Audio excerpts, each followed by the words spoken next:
اس نے طنزیہ پوچھا۔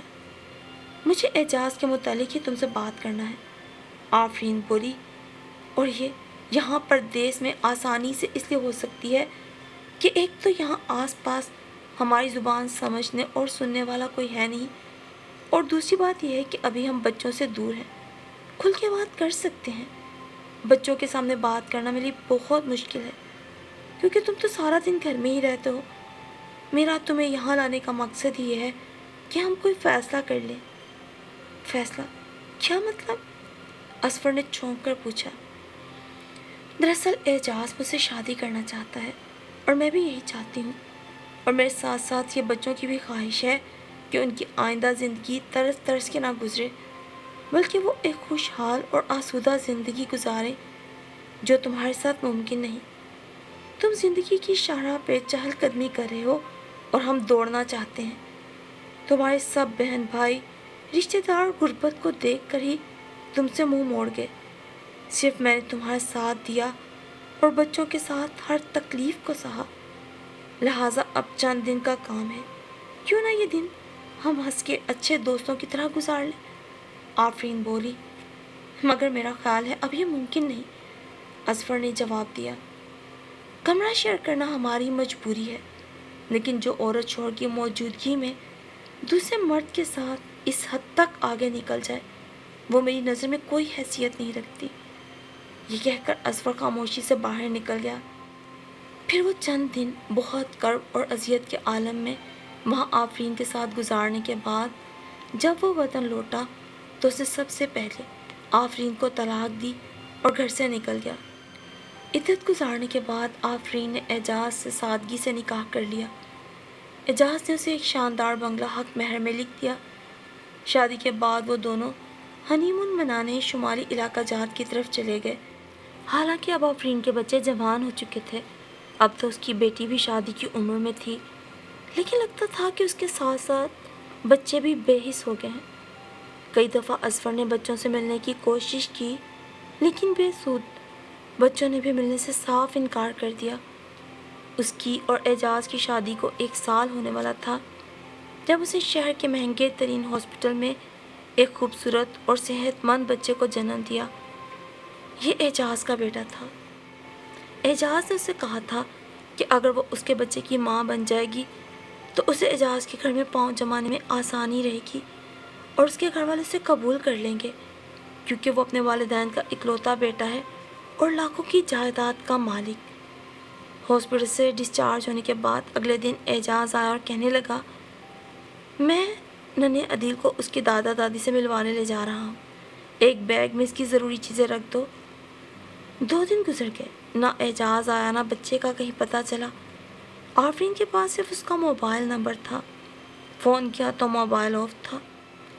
2 دن بعد ڈاک سے ایک لفافہ آیا جس میں آفرین کے نام طلاق نامہ، ایک بلینک چیک اور ایک مختصر سا پرچہ تھا۔ آفرین بیگم، افسوس ہمارا ساتھ زیادہ عرصہ نہ چل سکا۔ اصل میں میری پہلی بیوی، جو دراصل میری کزن اور محبوبہ بھی ہے، وہ بانجھ ہے۔ یہ سارا کھڑاک میں نے اسی کے کہنے پہ پالا، ورنہ میں تو کوئی بھی بچہ گود لینے کو تیار تھا، مگر نازش کے اصرار پر مجھے دوسری شادی کرنا پڑی۔ میں دوسری شادی پہ اس شرط پہ راضی ہوا کہ میں ڈیلیوری کے فوراً بعد اس عورت کو طلاق دے دوں گا، چاہے بیٹا ہو یا بیٹی۔ نازش راضی ہو گئی۔ اب یہ بچہ نازش کی گود میں پلے گا، جو ایک نیک، وفادار اور شوہر پرست عورت ہے۔ تم جیسی عورتیں بچوں کو جنم تو دیتی ہیں مگر انہیں اچھی تربیت سے، اچھی پرورش سے محروم رکھتی ہیں۔ تمہارے چاروں بچوں نے خوشحالی کے رخصت ہوتے ہی باپ سے آنکھیں پھیر لیں اور باپ پر دولت کو ترجیح دی۔ اب بھی وقت ہے، عدت کے بعد اصفر کو تلاش کر کے اس سے نکاح کر لو، شاید اسی طرح پچھلی غلطیوں کا کفارہ ادا کر سکو۔ یہ مکان میں نے پہلے ہی تمہارے نام کر دیا تھا، بیٹے کی خوشی میں بلینک چیک بھی بھیج رہا ہوں، اپنی مرضی سے جتنا چاہو بھر لینا۔ اعجاز، جو کبھی تمہارا نہیں تھا۔ اور یہ پرچہ پڑھ کر آفرین ہوش و حواس سے بیگانہ ہو گئی۔ آفرین آج کل مینٹل ہاسپٹل میں ہے اور اظفر اپنے بچوں کے ساتھ ان کی دیکھ بھال